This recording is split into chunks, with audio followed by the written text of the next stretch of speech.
નમસ્કાર. એનબીએન ન્યૂઝમાં ફરી એકવાર જાણતા અજાણતા એપિસોડમાં આપનું સ્વાગત છે.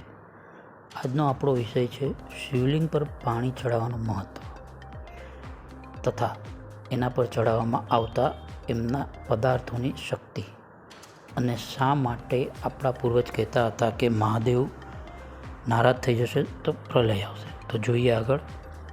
આપણું જે ભારતનું રેડિયો એક્ટિવનો નકશો છે એકવાર જોઈ લો તો આપણે બી હેરાન થઈ જશું. ભારત સરકારના ન્યુક્લિયર રિએક્ટર સિવાય બધા જ જ્યોતિર્લિંગ પર સૌથી વધુ રેડિયેશન જોવા મળે છે. આગળ, શિવલિંગ એ પોતે જ ન્યુક્લિયર રિએક્ટર જ છે, એટલે જ એમના પર પાણી ચડાવી એમને શાંત રાખવામાં આવે છે.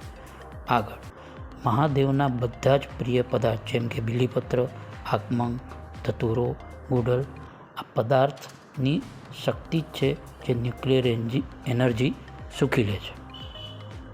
આગળ, અને શિવલિંગ પર ચડાવેલા જળને કોઈ બી દિવસ સંગ્રહ કરવામાં નથી આવતો, પરંતુ તેને વહી જવા દેવામાં આવે છે, કેમ કે તે રિએક્ટિવ થઈ જાય છે. આગળ, આપણા ભાભા રિએક્ટરની ડિઝાઇન પણ જોવા જઈએ તો શિવલિંગ જેવી જ છે, અને શિવલિંગ પર ચડાવેલું જળ જે નદીમાં જ્યારે મળે છે તો એ ઔષધિનું રૂપ ધારણ કરી લે છે.